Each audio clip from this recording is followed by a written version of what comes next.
crash was not caused by a bad road or lack of safety, but by a rider's behaviour. Wright came from behind and rode the handlebars out of my hands before I knew it. They were just like, no, don't speak to anyone, just get straight back on the bus. And then the sort of social media guys told me about the statement, and yeah, I was pretty shocked.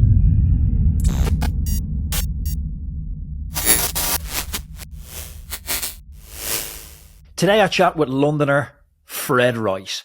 Fred is one of the most exciting talents in the world of bike racing at the moment. He sprung into mainstream consciousness in 2022 with prominent performances in the Tour de Flanders, the Tour de France and the Vuelta a España. Today we have an open and honest conversation about what makes him unique, the cost of success, and that infamous run-in with Primoz Roglic in the 2022 Vuelta a España, which resulted in Roglic leaving the race. I've been blown away by the number of you tuning into the podcast on Apple and Spotify. This here on YouTube and video podcasting, that's the next frontier for the Roadman Cycling Podcast. To support our continued progression, please check out our show sponsors in the description below. Now I introduce to you and welcome to the Roadman Cycling Podcast, Mr. Fred Wright. Welcome to the Roadman Cycling Podcast. Hi there, I'm looking forward to having a little chat. It's going to be fun. Fred, with the passage of time, I'm starting to reflect on some of my childhood experiences differently. And I had a coffee with my mom this morning, and I was talking about, growing up and when I was in school, and she used to work a full-time job. And then after work, she would walk to the store, which was like 20 minutes from our house. She'd do the shopping.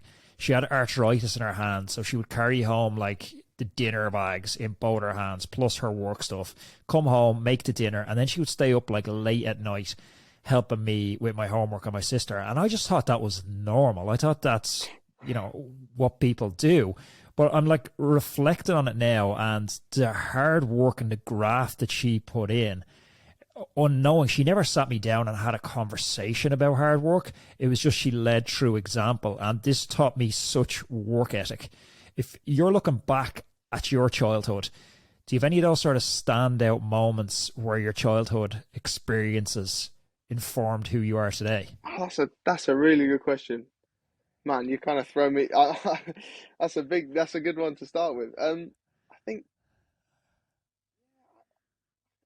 I don't know. I think just the way both my parents sort of got on with things, no matter what was going on. I think, I think what it's kind of reflects into how I train and everything is it's just a positive, like the positive mindset. I can't really pinpoint when I had more of a positive mindset, but I think just there must have been a point where, I don't know, mate. Yeah. That's a good question. I don't know if there was really a point where I was like thinking about shaping me as an individual. It's tricky. What were your parents like? Oh, I mean, they were great. I think in the end, so my mum is a casting director, and my dad is an actor, and my dad would have sort of jobs here and there, but he did most of the childcare. So actually, I spent most of my childhood. He was sort of taking me and my sister to various things. He was like the dad in the group of mums that would go to the sort of nurseries or whatever. But no, I think I'm forever grateful for sort of the sort of time the time my dad put in. I think just sort of mucking around with us. I think it's quite something. I mean, I guess it's probably just because he had lots of time on his hands, but at the same time, I think that kind of messing around and all of that, definitely has shaped who I am and, how I am as a person, I think. Yeah.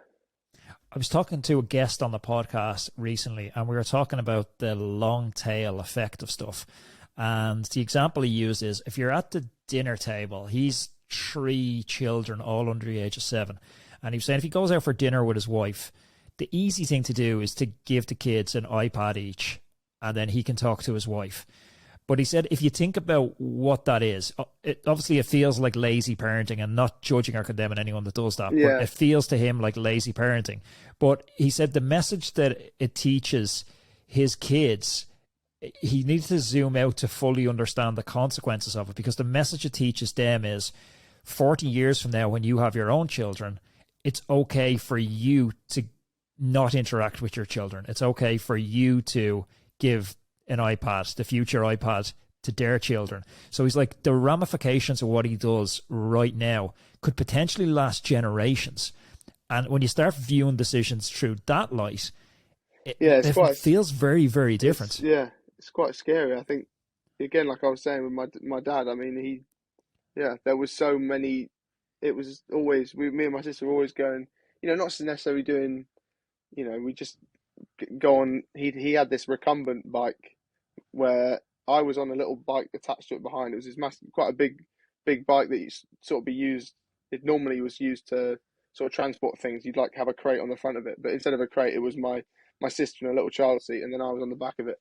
And basically, we kind of would just go and do little day trips to London, go into town, and just go to like the Natural History Museum or the Science Museum, and just sort of or to a park or whatever. And I think those experiences as a kid, definitely had a massive impact on, I almost feel I'm quite grateful that I was a sort of just the generation before the, iPads sort of started coming in. I think I probably got an iPad. I got an iPod Touch when I was maybe 11 or 12, but that was like, that's kind of when you're becoming a teenager then, so it's almost a bit more normal. But I think it was. Yeah, because it's amazing how formative those years are, and I've started to think about it as I've tried to understand and gone on this journey to understand myself a little bit better. And I still don't have a brilliant relationship with money. I always just say, it's not something that motivates me. But when I dig deeper and I start to unpack that, it's like, I didn't grow up in a super wealthy family. We were working to middle class, and money was always a conversation topic around, the mortgage is due next week, the electric bill is due next week, do we have enough money to pay it? And there'd be weeks when it'd be like, okay, the electric and the mortgage is due, we're going to have to really skimp on whatever it is this week, school lunches, dinners.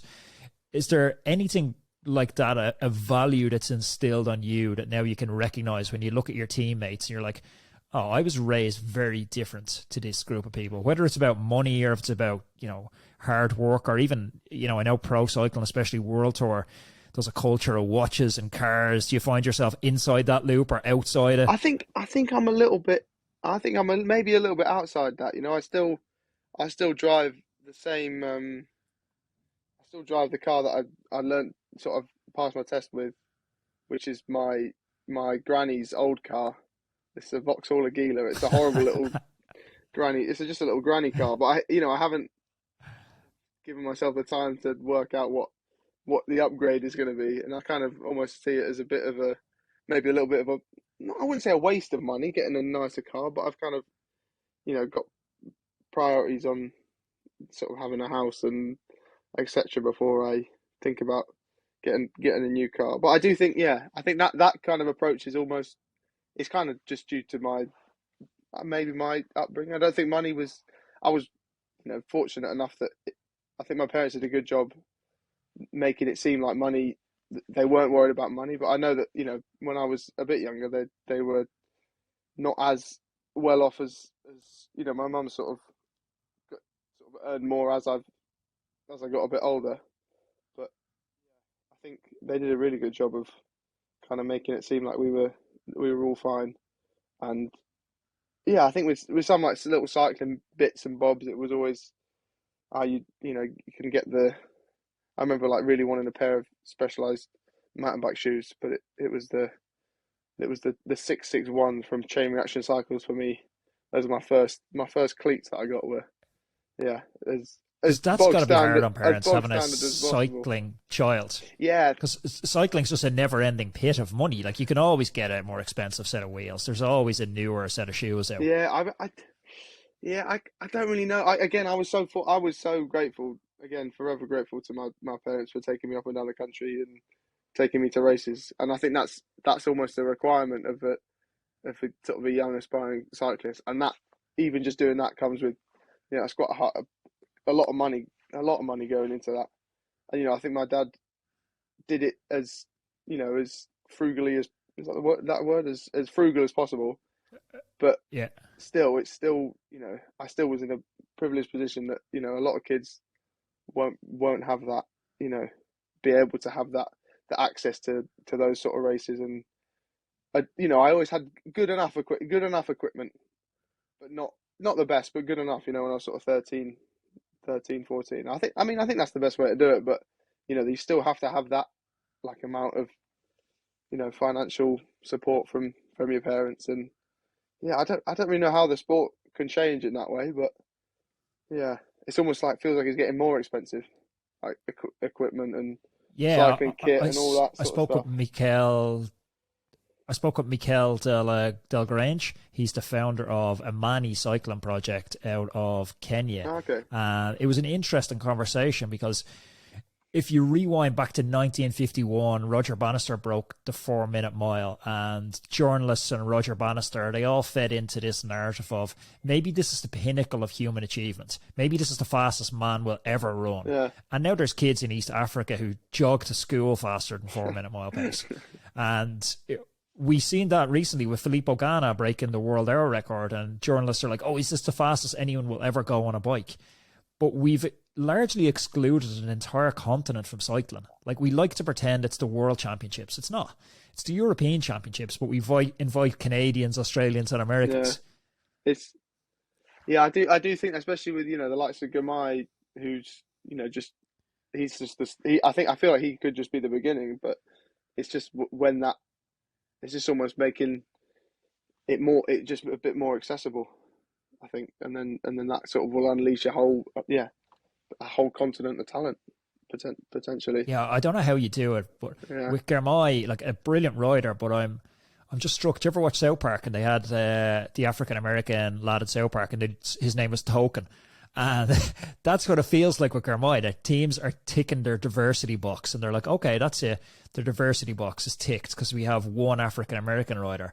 It needs like better pathways to bring these kids in. Like, you can't jump into one World Tour race and be judged on that. You need that development pathway of going to France, going to Belgium, riding U23, coming into World Tour. Again, that it makes me feel so, because I was picked up by the British cycling sort of program from fairly young age, like 15, 16, and that sort of set me up completely. And I think if you give that same opportunity to more kids and more from all over the world, I think I think that's almost how cycling has to grow. But it's just so difficult because equipment is getting that bit faster. Like with Ganna, like you were saying about Ganna with the hour record. He's been able to do that not just because he's a phenomenal athlete, but because the equipment has got to such a high standard that I'm not saying that they have to compete with that, but it kind of trickles down, doesn't it? It's there's still, and it's only going to get it's definitely an interesting. It's crazy. It was like it like a €75,000 bike or something like that? Something stupid. But I think that kind of the more well off will be able to get something closer to that, and then it trickles down, doesn't it? It's as you were saying, you were lucky enough to come through British Cycling Academy. What's that like? Oh well, that was so I guess I was sort of 16 when I was on the talent team, and then after that sort of jumped up to the junior program, and then it's kind of all like one progression, that's sort of again sort of matured me till I was ready to turn pro after 2 years being on the academy. It was such a laugh though, meeting.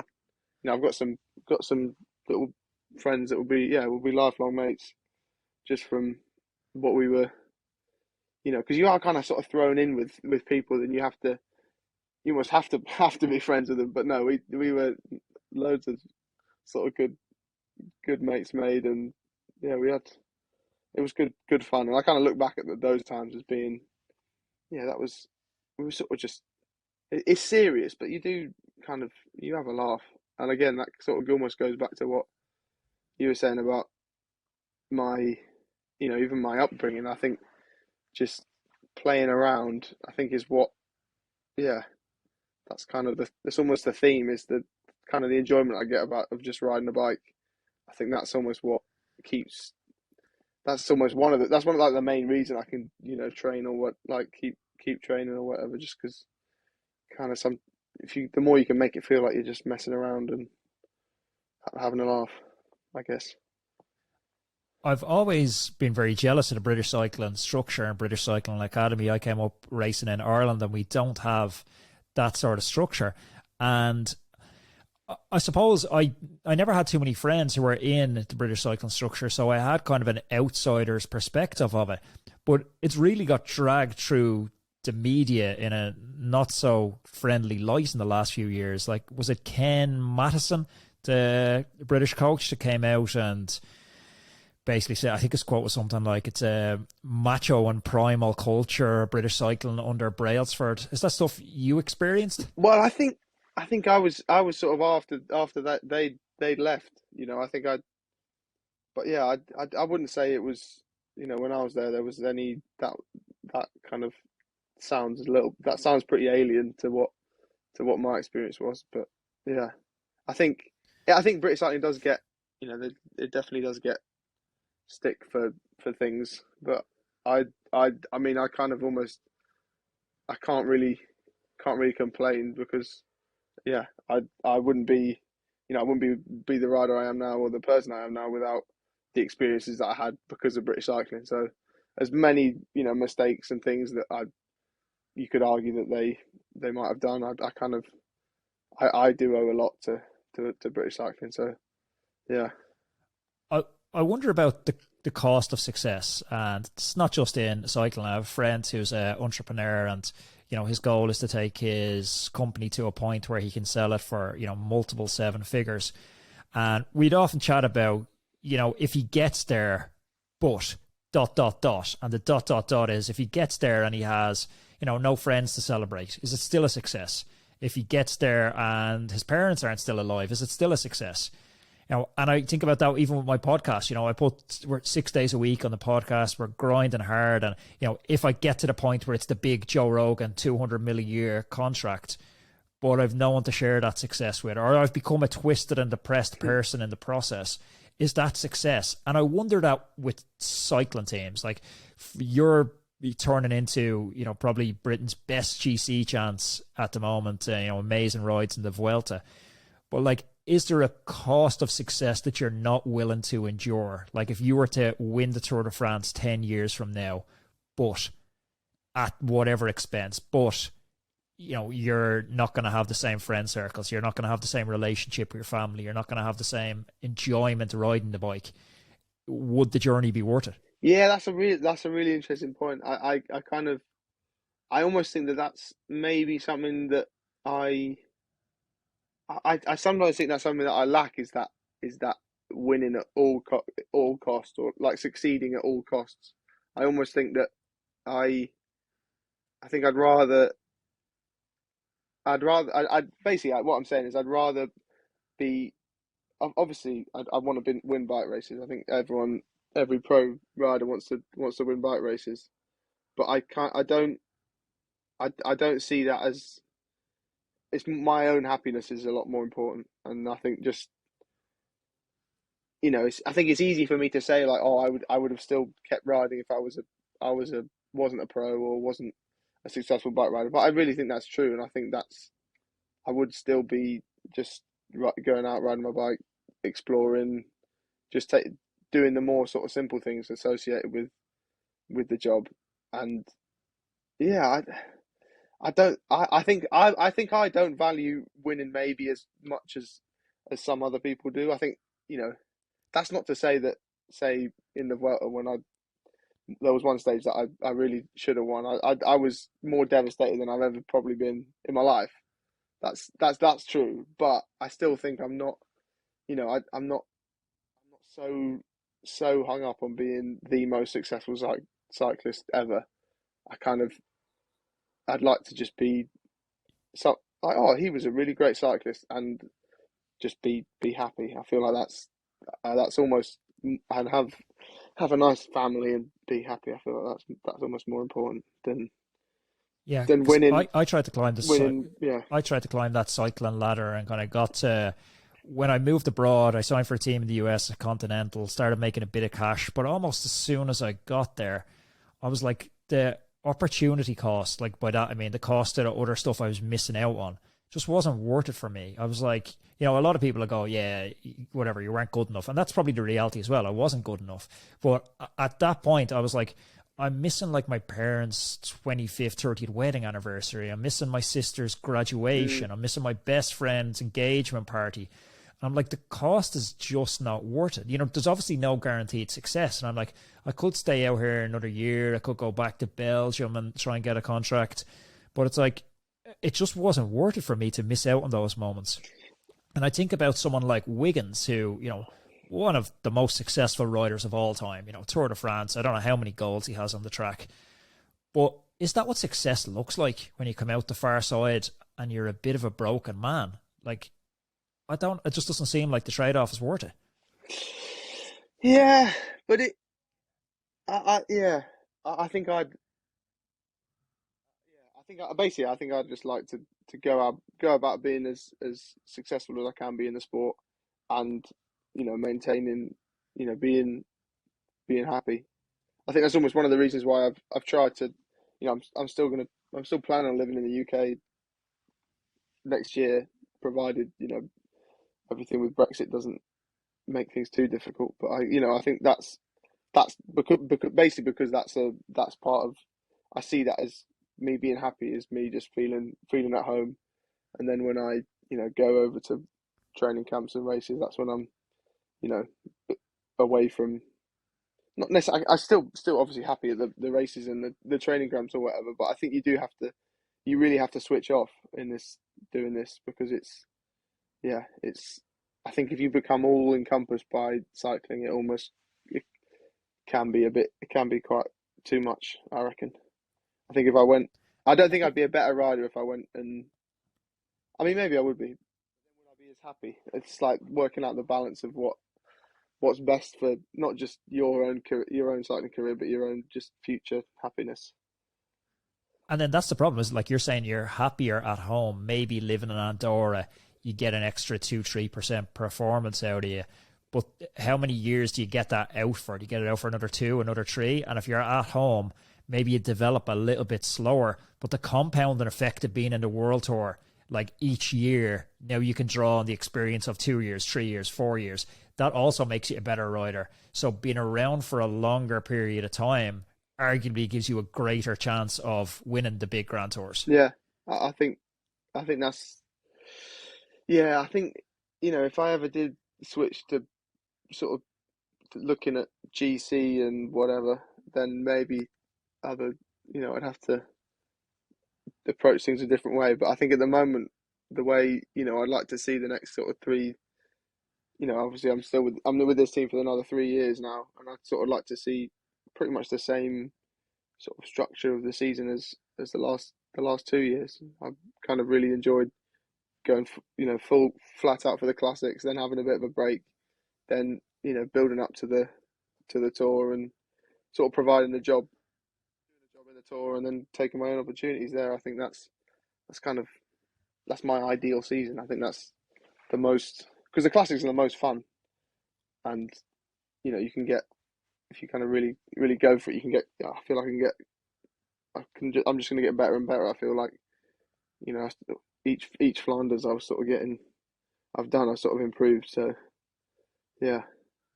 Yeah, what were you, like 7th last year in Flanders? Yeah, but it really felt like that, especially in that race that I did in 2020. It didn't finish, and the next year I sort of got to the end, and then last year, obviously, it's all about knowing the course and knowing what's coming and positioning and all that, and it's just experience. I remember basically. at the bottom of the Quaremont, I was like, you were in good position into that. I was like, oh, he's on a good day today. The second time, but when the second time, one of the scariest fights for position that you'll ever do when you're coming down. It's called the New Claremont. It's just a big tarmac road that you then coming down that road. Sort of everyone knows they need to be in the front coming into the Claremont, and then you got a right turn, and then you head off towards the Claremont. But that's like, I remember that day. Remember then just being like, oh, I've nailed this, and I think, I may not nail it next year, but I think it's all experience that I think I've got a good way of sort of, I can just kind of absorb I don't know, absorb the information, and I think and learn quite quickly with these sort of things. I think I had a bit of school, like maybe, I don't know, like just I was quite good at remembering facts for like I don't know, if I was doing like trying to remember a date for history or something like that, I'm quite good at remember. So for like the courses for the classics, it's quite helpful because I'm like, okay, this climb's next, then this climb, then you do that turn, and I feel like that's really useful to be able to sort of, and already now I feel like I know them, going into next year, know them pretty well, which is quite exciting. I get excited. I'm already looking forward to them. I'm like just talking about them now, and it's November, and I feel October, and I feel rubbish on my bike, but I'm still looking forward to the classics. Well, like, is it intimidating, or do you feel super at home now around that company? Like, I'm just trying to think back to that break. Like, it's coming into the end of the bike race. It's Van der Poel, Pogacar, it's Dylan van Baarle. It's like, these are some of the best classics bike riders in the world. And you're in Run van Vlaanderen, the biggest one-day race in the world, and you're at the very front of the bike race. Does that feel normal, or does it feel like you're having an out-of-body experience watching someone else? I think that was a little bit out-of-body experience kind of thing. But I did sort of have a feeling going into the race, sort of preparation-wise, and the kind of general feeling of the team, and like the knowing the course and everything. I feel I kind of, that was one of the first times I really felt like it was going to go well. I didn't think it was going to go that well, but I kind of I had a lot of faith in, and that was the first time for such a big race I've had that sort of sensation of, oh, this is going to go, I'm in really good shape. This is going to be good. That was sort of the first, and in the end it really was. But I do sort of have that feeling sometimes of sort of being a bit, almost you kind of, especially now when I've just come off season and I'm just riding my bike again and feeling pretty sluggish. I think it's you almost who I was doing that doing that then is so, feels so far away. It almost feels like it was a different person. I remember back when I was riding for a French team, I went across to Canada and I guested for a Canadian team for a few weeks over in Toronto. And there was a race over there and I snuck into the break. And at the time, the break was Michael Barry from Sky and Ryder Hesjedal from Garmin, who had just won the Giro that year, I think. And I was in the move and I rode as much as I could. And then, 5-6 laps later in this crit, I'm like, I can't ride. The legs are coming off me. And riders screaming at me to ride. And I'm trying to say to him, like, look, done. Bro, I want to ride. Like, I really do want to ride with you. Like, my family are here watching. I want to ride. I can't ride. There's a difference between not wanting to ride and not being able to ride. Did you have that moment with Van der Poel, Pogacar, where they're kind of looking at you and going, are you riding here or what's going on? Or is there any abuse going on? Now, you know what? What I thought was really interesting, they didn't actually give me any missing turns here and there, do as little as possible. Also because I was swinging, and I think the thing is, I think they are so good, and that they're that such high level that they almost didn't care. They were like, no, they knew, maybe they were underestimated. I did get dropped, so they were right. So, but I think they were so kind of like. They kind of both knew that they were the two guys that were gonna fly away when we did the Claremont and the Paterberg for the last time, which was true. They did, but I think, it is. Yeah, I was quite surprised. I kind of thought they'd sort of say something, but they were just so focused and so like, this guy we'll just drop him. It's no stress. What was the big step up for you last year? Because I was looking at your Palmares before the interview, and I knew you hit a lot of top tens in the Vuelta, but you hit 7 top tens, including 3 podiums in this year's Vuelta. Like, it's a huge breakthrough year. Is there anything you can put it down to, or is it just that compounding effect of experience year after year? Yeah, I think that is a big part of it. Just being that sort of 1-2% stronger, so you can almost, I don't think, okay, if you looked at like raw data and numbers, I probably haven't got that much better. But it's not a lot that you need to get better to then suddenly your head's not. You can think a bit more clearly and make better decisions in races and save energy better. Because I kind of know, and it's also an understanding. I kind of know my own sort of my limits a little bit more. I sort of. For confidence? Yeah, and confident. I think especially after Flanders, I kind of like 7th in Flanders. That means I'm pretty good.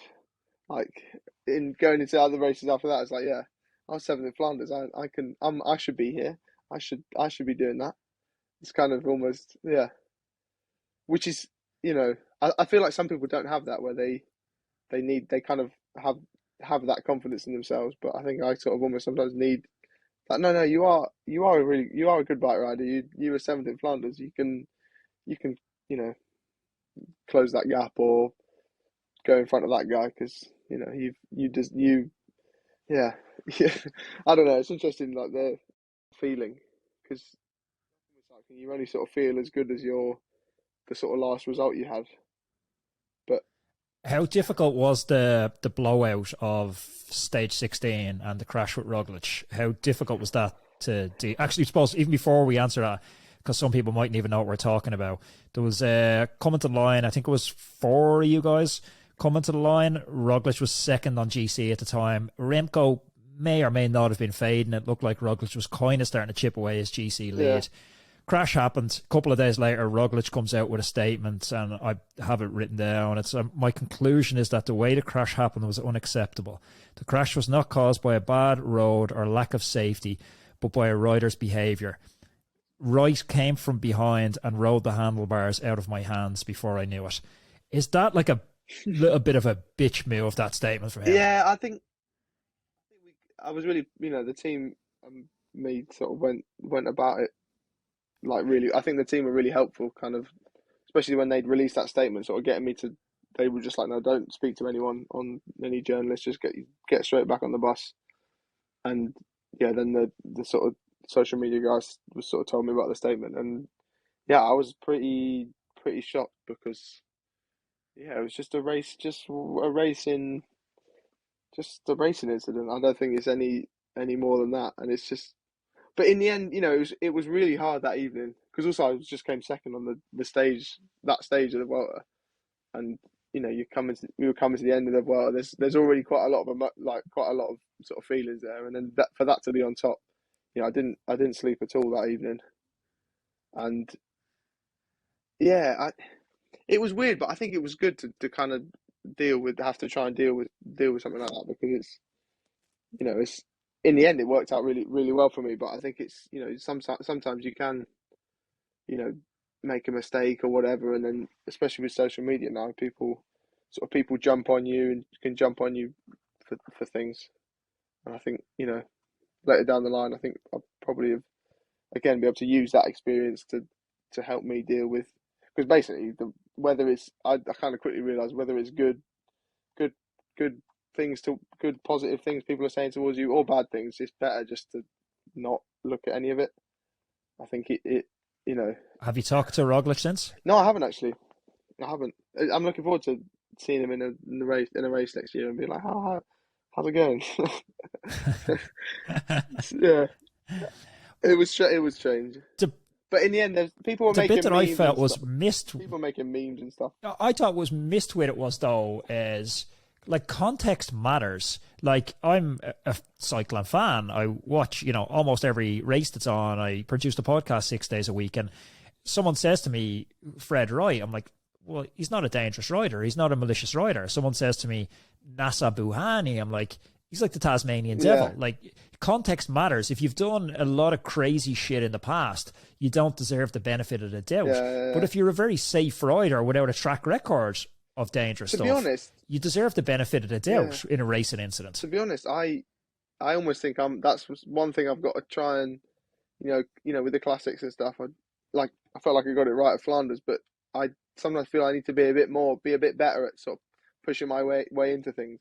So it was quite funny that, especially my dad. I remember my dad sort of saying, like, he almost can't believe that those are the accusations they're making, because he sort of sees me as a kid that, I didn't want to go on the scary roller coaster when I was 6 years. I didn't want to go on a roller coaster or whatever when I was 6 years old, because I was scared about it. The fact that kid is now getting accused of being dangerous and knocking off Primoz Roglic is just quite funny. But that was your chance to build this badass reputation. Yeah. You just needed to issue a statement saying, "I seen him coming and I done him." That was it. I done him. I think it's just it's quite funny. I think people who know me kind of can't imagine there being any sort of malicious. I did think though, after when I for cross the line, I knew he'd crashed. I was like, oh, this. I wonder what's going to happen with this. Like I did have a feeling. I was like, okay, Roglic just crashed, and I did touch him. Like, I wonder what people. I really was like, oh, I hope this doesn't. Like, I didn't do anything wrong, but I still afterwards I was like, knowing it was him and knowing that it was probably quite a nasty crash. I was like, oh, I hope he's okay, and I hope I don't get cancelled for this. Sprints are dangerous though. Cycling's dangerous. Well, that's the thing. It's so dangerous, and I think if anything, if I'd have crashed as well, it would have been his fault as well. That was the other thing. He was the one sort of deviating from his line, almost a bit like in lead out, a lot of lead out men get stick when they swing off from doing their lead out and then come back and then sort of drift back into the line sort of to block the other sprinters. That's that's pretty much what Roglic did. It's like the same kind of movement as a lead out man that was coming back into the sprinting line and sort of messing up the sprinters while their sprinter one that wins the race. But anyway. I just think I have a beef with it at the moment. Like, it's, we need to punish behavior, not consequences. So the Tour of Poland crash was like 2 years ago with Jakobsen and Groenewegen. Like, that was some crazy shit, because Groenewegen, no matter how many times you look at that, he deviates from his line, but he closes the barriers. Like, every sprinter in the world closes the barriers. You get past on your inside as a sprinter. Like, I've had Greipel on the podcast, and he's like, you learn it when you're 12 years old in Germany. Don't get past on the barriers. Yeah. Groenewegen goes to the barriers. Jakobsen goes for the gap. He has brakes. He doesn't need to go for the gap. He goes for the gap, and then Groenewegen gets cancelled. It's like, don't go for the gap. Yeah. Like, you had a choice. Almost after the Roglic thing, after the stage, I was almost a bit annoyed with myself, because, I basically felt I could have done a bit better in the sprint, because I was fourth behind. I felt I could have had sort of roll. I wouldn't have beaten Pedersen, but I definitely would have rolled sort of Van Poppel or Ackerman if I didn't have to stop when Roglic sort of came across into me. I kind of was like, oh, I wish I'd just gone out and actually started sprinting around Van Poppel. But if I had done that, that would have looked, like maybe a proper sprinter would have done. They would have completely sent Roglic, and it would have looked awful. So it's a good thing. It's a good thing that I didn't do that and came fourth instead of second or third, and really took him out. I don't know. What's success look like for you next season, Fred? Winning a bike race of some kind would be nice. I think it's almost become, I don't know, people have sort of created this, like, oh, when's he going to win a race? But I don't think I have to win a race. I just would really, really like to. And it would feel like the right progression from last year. I feel like each year I've sort of learned from all the races I've done, and yeah, I think winning a bike race, winning a stage of like Paris-Nice or maybe even a stage of the Tour, who knows? That would be really nice. And then in the classics wise, I think yeah, a podium in a big one would be amazing. That's kind of what I'm dreaming of next year. Podium in a big one and maybe winning a smaller one. But those are I've got to stick a big few quid. big aspirations. But yeah, Give me a heads up if you're moving well for Flanders. I'm going to stick a sneaky few quid on you. yeah, do it. I think that'd be the plan. But yeah, I don't know. I think I'm someone that doesn't really. Again, I don't have to do those things. I would want those things more than a lot of other things. But I don't think I wouldn't have failed if I didn't achieve those things. Just like I don't think maybe I was really gutted that I didn't win that stage of the Vuelta, but I definitely didn't fail. Basically, would you take your 7 top 10s in last year's Vuelta and swap them for one stage win next year? Yes, definitely, without a doubt. I think it was nice sort of being up there each time, but I think putting their hands in the air for a stage of a Grand Tour is, yeah. I just hope that I don't get to the end of my career and I'm like, damn, I wish I'd won that stage of the Vuelta. But I'm sure I won't. Sure, there'll definitely be more opportunities. I got good enough at creating the opportunities, so I was getting good at that bit. So just got to do that more and then finish it off at the end. That's the plan. It's just putting the pieces together, and I love your attitude of it's not success at all costs. Like, you still need to be that down to earth, English lad at the end of all this. You still need to be the lad who can go for a beer with his mates, who can head over to a friend's house and play computer games. It's not, I'm going to win the Tour, I'm going to win a stage of the Tour, fuck everything else. Yeah, I think that in trying to be like that, it almost will end up creating more opportunities because each time that's my thinking anyway, is each time it doesn't go so well, you're already thinking about, okay, what we're going to do the next time.